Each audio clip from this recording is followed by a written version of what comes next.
नमस्कार दोस्तों, क्या हाल चाल है, कैसे हैं? देखिए, बीएनएस की धारा बहुत ही इंपॉर्टेंट सेशन है। ठीक है, इसको आप लोग याद कर लीजिए, बहुत काम का है। बीएनएस 2023 ये सब के लिए काम का है। ठीक है, हम लोग आज पढ़ने वाले हैं धारा 34 से लेकर 44 तक। इसको याद करने का तरीका है 3 4 4 4 ट्रिपल 4, यानी कि 3 4 4। और ये प्राइवेट डिफेंस के बारे में बताता है।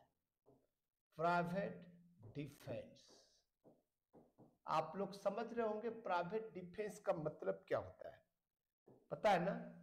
प्राइवेट डिफेंस का मतलब होता है निजी प्रतिरक्षा। डिफेंस,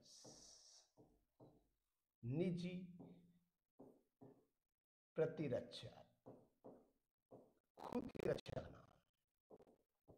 ठीक है, ये आईपीसी की धारा लोग याद कर सकते हो। आईपीसी की धारा भी क्या दिया हुआ था? आईपीसी की धारा में 96 से लेकर 106 तक 66 है, यहां पर 44 है। और ये याद रखिएगा, साधारण अपवाद जनरल एक्सेप्शन के अंतर्गत आता है। साधारण अपवाद, इसको भी याद किया जा सकता है। ठीक है, 1 4 2 ऐसे याद कर सकते हो। ठीक है, 1 ट्रिपल 4 याद कर सकते हो। ये डबल 4 है, ट्रिपल 4 है। देखिएगा, यहां पर 3 ट्रिपल 4, यहां पर 1 ट्रिपल 4। ठीक है, ऐसा आप याद करना पड़ेगा आपको। यानी कि 14 से लेकर 44 तक जो है टोटल साधारण अपवाद के बारे में दिया हुआ है। और उसमें प्राइवेट डिफेंस जो है 3 ट्रिपल 4 3 4 2 44। अब इसको विस्तार से समझने की कोशिश करते हैं। क्या दिया हुआ है? हम यहां पर आईपीसी भी लिखेंगे। आईपीसी की धारा 96 और बीएनएस की धारा, ठीक है, बीएनएस की धारा 34। ठीक है, ये क्या कहता है? ये कहता है कि कोई अपराध नहीं है यदि प्राइवेट डिफेंस करते हैं। प्राइवेट डिफेंस करना कोई अपराध नहीं है। प्राइवेट डिफेंस करने का अधिकार देता है, राइट टू। ठीक है, इसको याद करना है, राइट टू प्राइवेट डिफेंस। ठीक है, प्राइवेट डिफेंस के बारे में बताता है। ये राइट टू प्राइवेट डिफेंस को बताता है, जो 35 से लेकर 44 तक लागू होता है। प्राइवेट डिफेंस का अधिकार है और ये कोई अपराध नहीं है। ठीक है, चलिए, बहुत अच्छी बात है। अब हम सेक्शन 97, मैं यहां पर अब्लिक लिख देता हूं, 35, इसको जो है, ये आईपीसी है तो ये बीएनएस है। ठीक है, चूंकि आईपीसी खत्म हो चुका है तो आपको याद रखना है। ठीक है, याद रखिएगा, इसमें जो कहता है, ठीक है, इसमें जो कह रहा है, एक बात कहता है सेक्शन 34, सेक्शन 37 के बारे में बात करता है। और आईपीसी में 99 की बात करता है, 99 सेक्शन जो है। ठीक है, इसमें कुछ रिस्ट्रिक्शन दिया हुआ है। ये दोनों में रिस्ट्रिक्शन दिया हुआ है, रिस्ट्रिक्शन। ठीक है, ये रिस्ट्रिक्शन को छोड़कर बोलता है, इसको इसको छोड़ना है, इसको छोड़ देना है। और उसके बाद में क और ख दिया हुआ है, क और ख दो बातें दिया हुआ है। यानी कि प्राइवेट प्रतिरक्षा किस बात के लिए है? प्राइवेट प्रतिरक्षा क्या कहती है, प्राइवेट प्रतिरक्षा के अंतर्गत क्या क्या आता है, प्राइवेट डिफेंस के अंतर्गत क्या क्या चीजें आता है, क और ख दिया हुआ है। लेकिन याद रखिएगा सेक्शन 97 में कुछ दिया हुआ है, उसको छोड़कर बोलता है, उस रिस्ट्रिक्शन को छोड़कर। ठीक है, जब भी 97 या 35 का यूज होगा उसमें एक बात हमेशा ध्यान रखिएगा, सेक्शन 37 को आपको याद करना पड़ेगा। अब क और ख दे रहा है, प्राइवेट प्रतिरक्षा में शरीर की, स्वयं की शरीर की रक्षा करना है, स्वयं की, आप समझ आए, स्वयं के शरीर की प्रतिरक्षा करना है। यानी कि आपके शरीर को कोई नुकसान पहुंचा रहा है तो आप प्राइवेट प्रतिरक्षा का अधिकार होगा, और उस पर जो है कोई अपराध करते हो तो कोई अपराध नहीं माना जाएगा, नहीं समझा जाएगा। और दूसरी बात बोलता है खुद के शरीर की रक्षा की बात नहीं, दूसरे के शरीर की रक्षा के लिए भी जो है आपको अधिकार प्राप्त है। शरीर की रक्षा की बात करता है ये, शरीर स्वयं के और दूसरे के शरीर के। यानी कि मुझे नहीं मार रहा है, मेरे पिताजी को मार रहा है, मेरे माताजी को मार रहा है, मेरे भाई को मार रहा है, उसको बचाना, बचाव करना भी आपका अधिकार है। तो ये 35 के क में दिया हुआ है, यदि मुझे मारे तो उसको रोकने का अधिकार है, उसको 2 थप्पड़ मारने का अधिकार है। ठीक है, लेकिन 37 में लोक सेवक के बारे में दिया हुआ है। लोक सेवक यानी कि पुलिस वाले आपको पकड़ लिया या किसी दूसरे व्यक्ति को पकड़ लिया, वो विश्वास में है, वो एक कानूनी काम कर रहा है, और यदि आप कहोगे कि मैं 35 क और 35 ख का प्रयोग करूंगा तो ये पॉसिबल नहीं है। जो 37 में दिया हुआ है, लोक सेवक के कृत्य जो है वो विश्वास में या कोई न्यायालयीन कार्य कर रहा है, ठीक है, तब ऐसे स्थिति में आपको जो है प्राइवेट प्रतिरक्षा का लाभ नहीं मिलेगा। ठीक है, समझ में आ गया बात जो है 37 में क्या बोल रहा है।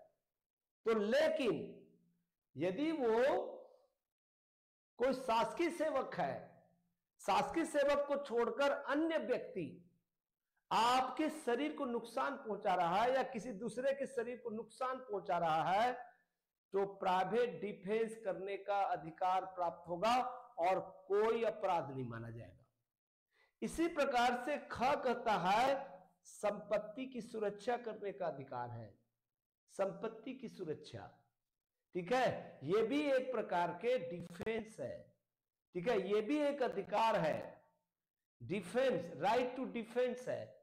यानी कि शरीर का संपत्ति का नुकसान कैसे पहुंचाएगा, कोई चोरी करेगा, कोई लूट करेगा, कोई डकैती करेगा, कोई रिश्ती करेगा, मिसचिफ करेगा, ट्रेसपास करेगा, इसमें चल और अचल संपत्ति दोनों की सुरक्षा करना है।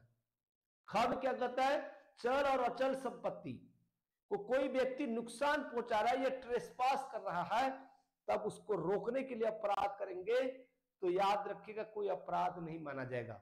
लेकिन 37 कहता है कि कोई तहसीलदार, आपके तहसीलदार जो है, ठीक है, आपके संपत्ति को जो है कुर्की कर रहा है या कोई भी लोक सेवक आपकी संपत्ति को कुर्की करने के लिए आया, लेकिन इसका बचाव नहीं मिलेगा। आप कहोगे कि देखो हमारे, ठीक है, इसको नुकसान पहुंचा रहा है, तो लेकिन क्योंकि ये 37 और सेक्शन 99 आईपीसी में स्पष्ट रूप से उल्लेख है, इसको छोड़कर, इन लोगों को छोड़कर जो शासकीय कार्य कर रहे हैं या न्यायालयीन कार्य कर रहे हैं, ठीक है, या सद्भावना पूर्वक कोई काम कर रहा है ये लोग जो है, तब ऐसी स्थिति में इसका लाभ नहीं मिलेगा। और किसका लाभ मिलेगा, जो क और ख उनको छोड़ देंगे, शरीर, स्वयं के शरीर की और दूसरे के शरीर की सुरक्षा। और दूसरा कहता है कि संपत्ति को कोई नुकसान पहुंचा रहा है, चाहे वो चल और अचल संपत्ति हो, उस पर आपको प्रतिरक्षा करने का अधिकार है। क्लियर हो गया बात, क्लियर हो गया होगा।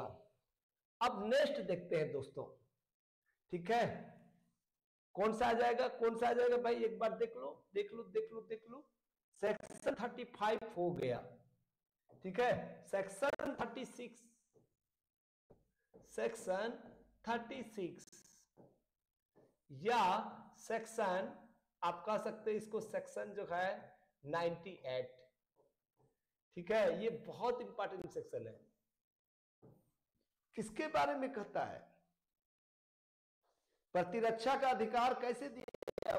कोई बालक को अपने कब्जे में ले लिया है, बालक को चोरी कर लिया है, या कोई अस्वस्थ व्यक्ति है, मानसिक रूप से पागल है, कोई शराब पिया हुआ है, यानी कि निशक्त व्यक्ति को कोई ऐसा कृत्य किया हुआ है, ठीक है, यानी कि वो जो है अवरोध किया हुआ है, ठीक है, या कहीं पर जो है रखा हुआ है, तब ऐसे स्थिति में उनको बचाने का अधिकार है आपके पास में, और बचा रहे हैं तो कोई अपराध नहीं है।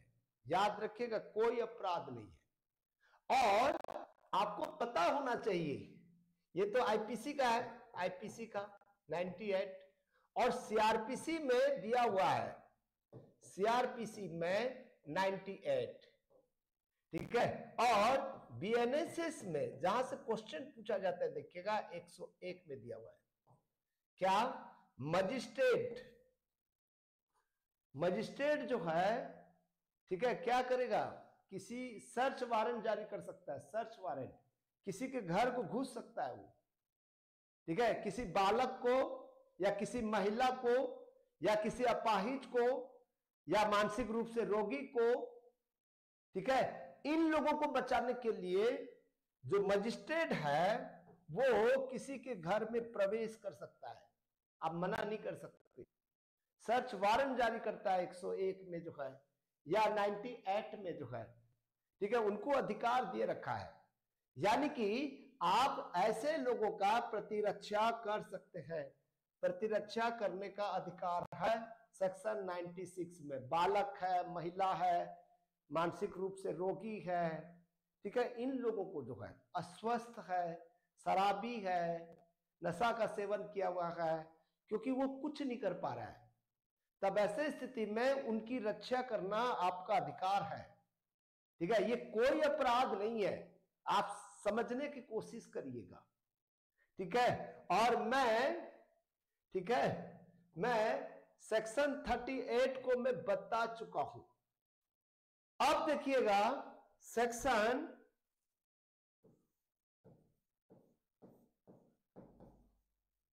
98 बता दिया क्या? 98 तो बता चुके हैं, अभी तो बताया क्या?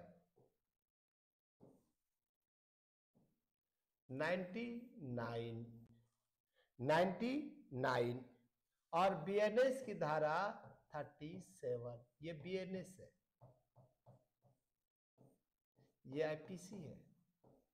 देखिए, ये प्रतिरक्षा करने के अधिकार को सीमित करता है, मैंने बता चुका, प्रतिरक्षा के अधिकार, प्रतिरक्षा के अधिकार को सीमित करता है, अधिकार को सीमित करता है, ये सीमित करता है। क्या मतलब है इसको? यानी कि वैध सरकारी कार्य, वैध सरकारी कार्य जो है, जो भी सरकारी कार्य करता है, जिनको वो पद दिया हुआ है, बाधा डालने का उपयोग नहीं कर सकते, कार्य पर बाधा नहीं डाला जा सकता। अभी मैंने बता चुका हूं, डालना, आप इसको जो है नहीं कर सकते हो कि आपने अपनी प्राइवेट प्रतिरक्षा कर रहे थे, ठीक है, तो ये आपका जो है 99 उपयोग नहीं किया जा सकता, प्राइवेट प्रतिरक्षा का प्रयोग नहीं कर सकते हैं, ठीक है। इसमें एक शब्द दिया है, कोई व्यक्ति चाटा मार रहा है, एक चाटा मारा तो आपने 5 चाटा मार दिया, 10 चाटा मार दिया, ये सीमा है, लिमिटेशन है 99 जो है, ठीक है। अब उसके बाद में आते हैं दोस्तों, दिमाग लगाइएगा, 37, ठीक है, सेक्शन 100 बहुत इंपॉर्टेंट है, ठीक है, और 38, 100 और 38, ये 7 प्रकार के चीजों में आप प्राइवेट प्रतिरक्षा ले सकते हैं।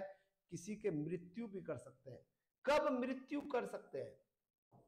कब किसी का मृत्यु कर सकते हो, जान से मार सकते हो। कब किसी का को जान से मार सकते हो, जान से मार सकते हो, कोई अपराध नहीं है, मार सकते हैं। ठीक है, कब किसी को जान से मार सकते हैं। ये 7 पॉइंट दिया हुआ है, 7 पॉइंट। ठीक है, 7 पॉइंट दिया हुआ है, उसको आपको रट लेना है। मैं कभी और बताऊंगा, पर्टिकुलर इसी धारा को हम लोग जो है पढ़ेंगे, पर्टिकुलर इसी धारा को। ठीक है, गंभीर जीवन को खतरा है, जैसे एक उदाहरण के रूप में बता रहा हूं, जीवन को पूरी तरह से खतरा है, जीवन को खतरा है। कैसे जीवन को खतरा होगा बताओ? जीवन को खतरा है, मान लीजिए मेरे यहां पर, ठीक है, रिवॉल्वर टिका दिया और मरना मेरा निश्चित है, जीवन को खतरा उत्पन्न हो गया, और मैं दूसरे हाथ से कुछ रखा हूं और पीछे से मार दिया और उसकी मौत हो गई, ये जीवन को खतरा है भाई। तब ऐसे स्थिति में किसी के जान ले सकते हो। बलात्कार है, ग्रेवियस हर्ट है, ग्रेवियस हर्ट है। ठीक है, ग्रेवियस हर्ट कर रहा है, मेरे हाथ को, ठीक है, निकाल रहा है स्थायी रूप से। ठीक है, ग्रेवियस हर्ट का मतलब जानते हो, अंग विच्छेद कर दे रहा है। तब ऐसे स्थिति में मैंने भी ऐसा करके मार दिया या कोई व्यक्ति ने मार दिया तो प्राइवेट प्रतिरक्षा का लाभ मिलेगा। कोई एसिड अटैक कर रहा है, सोचो, कल्पना करो, एसिड अटैक, 7 पॉइंट दिया हुआ है। इस 7 पॉइंट के आधार पर आपको क्या करना पड़ेगा, क्या करना पड़ेगा जी? ठीक है, आप किसी के जान भी ले सकते हो, ये बात बता रहा है। ठीक है,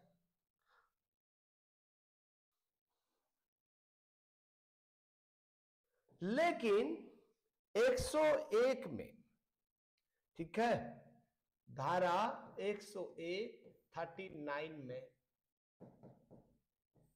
ठीक है, 100 का थोड़ा सा लिमिटेशन दिया हुआ है। ठीक है, लिमिटेशन दिया हुआ है कि समयावधि दिया हुआ है, उसका वजन दिया हुआ है, वजन। ठीक है, सीमा रेखा दिया हुआ है कि ऐसा नहीं मैं तुझे मार दूंगा, बोलोगे अरे बाप रे मेरे जीवन को खतरा के नहीं मार दोगे। ठीक है, किसी ने कहा कि तेरा बलात्कार करने वाला हूं, ठीक है, बलात्कार करने वाला हूं, इतने में ही मेरे जो है बलात्कार हो ही जाएगा, तो आप नहीं मार देंगी। इसीलिए 101(39) में आपको हमेशा ध्यान देना। ठीक है, यानी कि कुछ परिस्थितियां दिया हुआ है जो निजी प्रतिरक्षा कर सकते हो, कुछ परिस्थितियां दी गई है। अंतिम स्थिति में ही ये जो है, आपको बचाव है तो बचाव करना है, अन्यथा स्थिति में, ठीक है, ये प्रतिरक्षा का लाभ नहीं मिलेगा। धारा 102(40), ठीक है, क्या कहता है? प्रतिरक्षा का अधिकार कब शुरू होगा, ये वाला बताए। प्रतिरक्षा का अधिकार, वो परिस्थितियां दिया हुआ है, कुछ परिस्थिति दिया हुआ है, उस परिस्थितियों पर ही इसका प्रयोग कर सकते हैं, परिस्थितियां। ठीक है, इसमें जो है प्रतिरक्षा के अधिकार का सीमा दिया हुआ है, समय दिया, कब प्रारंभ होगा, अधिकार कब प्रारंभ होगा। ठीक है, कब प्रारंभ होगा इसके बारे में बताता है। ठीक है, यानी कि 101 और 102 में कुछ परिस्थितियां दी गई है और मृत्यु कब हो सकता है, यानी कि अधिकार कब शुरू होगा और कब समाप्त होगा, प्रारंभ कब होगा और समाप्त कब होगा। ये दो चीजें जो है, दोनों चीजें बहुत इंपॉर्टेंट है। मान लीजिए किसी ने रिवॉल्वर निकाला, रिवॉल्वर यहां पर रखा और सोचा कि नहीं यार इसको नहीं मारूंगा, मैं से दूसरे को मारूंगा, वो चला गया। कब प्रारंभ हुआ और कब समाप्त हुआ? जब वो चला गया तो थोड़ी मार दोगे आप, वो तो चला गया। खतरा टल गया। जब खतरा टल जाएगा तो आपके प्राइवेट प्रतिरक्षा का अधिकार भी समाप्त हो जाएगा। कब प्रारंभ होगा? जब रिवॉल्वर खतरा हो गया तब आपको जो है मार सकते हो, ठीक है। और जब वो चला गया तो खतरा टल गया, तब प्राइवेट प्रतिरक्षा का समाप्त हो जाएगा। ये 102 दिया हुआ है, ठीक है। धारा 103, धारा 103 और धारा 41 ये संपत्ति के बारे में बोल रहा है। संपत्ति के विरुद्ध अपराधों में निजी प्रतिरक्षा करना है। संपत्ति, ये संपत्ति के बारे में बोल रहा है, ठीक है। संपत्ति की सुरक्षा करना है आपको जो है, संपत्ति की प्रतिरक्षा। ये भी धारा 104 जो है और 42 जो है ये भी कहता है, दोस्तों ध्यान दीजिएगा, संपत्ति की रक्षा में मृत्यु से कम हानि पहुंचाने का अधिकार। मृत्यु से कम, ये मृत्यु वाला है, इसमें मृत्यु हो सकता है, ठीक है। ये मृत्यु से कम हो सकता है, मृत्यु से कम अपराध, ठीक है, मृत्यु से कम अपराध, ठीक है। इसको आपको मैं शॉर्ट ट्रिक बता दे रहा हूं। और 105, धारा 105 और 43, ठीक है। यानी कि संपत्ति के अधिकार में प्रतिरक्षा कब प्रारंभ होगा और कब अंत होगा?